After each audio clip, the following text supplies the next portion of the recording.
doing from an execution standpoint in that fourth quarter?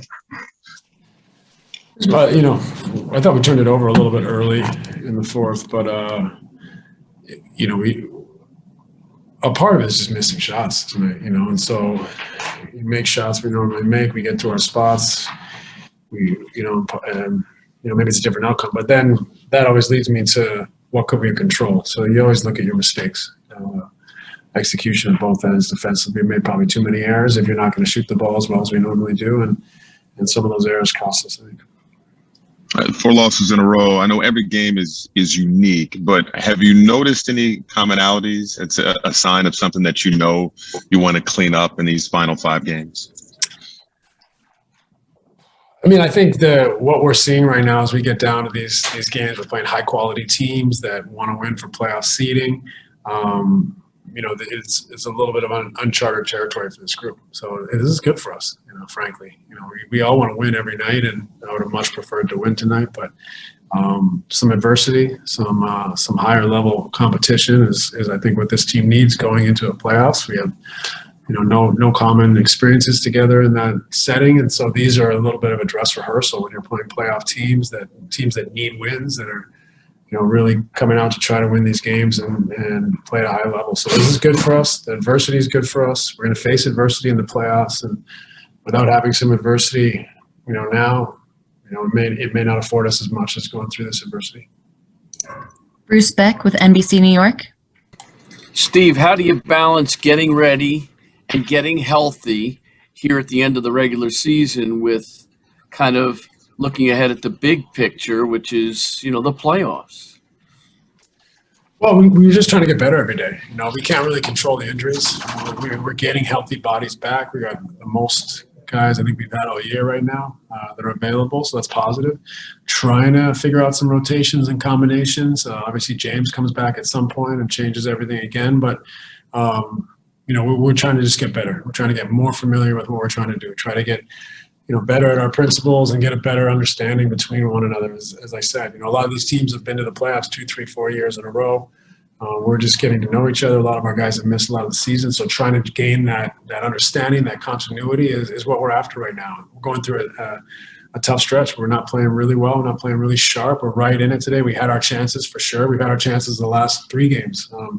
So what is it that can get us over the hump? I think the first thing is for us to continue to stay strong mentally, to pick each other up, to realize we got a lot of work to do. We keep working. We don't let this take the wind out of our sails, and we'll improve and get better. Malika Andrews, ESPN.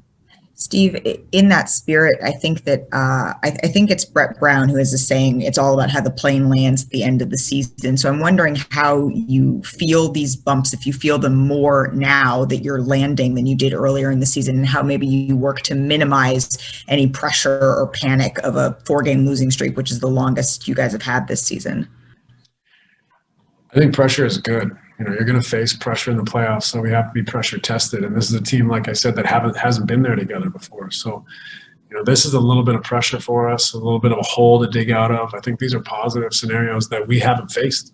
So for us to go through this, to have a little losing streak, to have at least 3 of these last games where we just weren't as sharp as we need to be, but we had a chance to win. How can we solve this riddle? How can we get over the line in some of these games? But at the same time, how can we improve and grow? We need all these games in order to get better. So win or lose, what can we take from them? What can we gain? So, this is not a time to panic, and we've made the playoffs, and we're getting healthy at the right time now. What can we do? How can we grow? How can we put the puzzle and the pieces together to make us as strong as possible in as short a period of time as possible? So we're giving ourselves the best chance to succeed when the playoffs come around.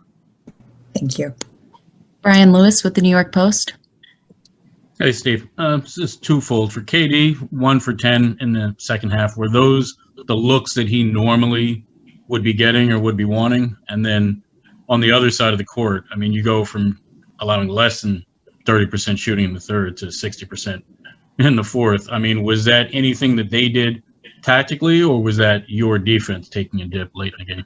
I think the truth is always in the middle. I think Kevin didn't have a great rhythm tonight, particularly in the second half. He normally can get to his spots and convert. just wasn't in a great rhythm. So some of that is just going to happen from time to time. We're all going to have poor shooting performances or nights where we don't quite have a rhythm. And then the defense, we made some mistakes. I thought third quarter defense was really good. Fourth quarter, we made a few mistakes and they made a few plays. But I think there's a lot to build on. And we can look at the tape. We can continue to build, continue to grow, and get better. Greg Logan with Newsday. Steve, so far the team is 9-11 without James Harden. Do you feel like when he comes back, because you have such a good record with him, that kind of cleans up a lot of the problems that are happening right now? Well, clearly James is an amazing player. It means a lot to this team. We've had a lot of success with him on the floor, and he'll improve us immediately in a lot of ways and cover up a lot of holes. But we still don't have that common experience, so we need time to grow and learn and play together. And that may not be here. It may not be enough, but it is what it is, and we got to work, and we got to try to find a way to come together as quickly as possible. And what can we control to win games as we're finding that understanding and that cohesion. Last question, Christian Winfield with the New York Daily News. Hey, Coach. Cold shooting nights from Kevin are kind of an outlier at this point. So, what do you tell him when he has an off game, or do you have to tell him anything, or what do you see from him after a poor shooting performance like this? Because it's not so often that we see them. Nothing. I mean, he's a Hall of Famer because he's incredible at what he does. So everyone has off nights. He rarely has off shooting nights, and I have nothing to say to him. He's going to be Kevin Durant. He's going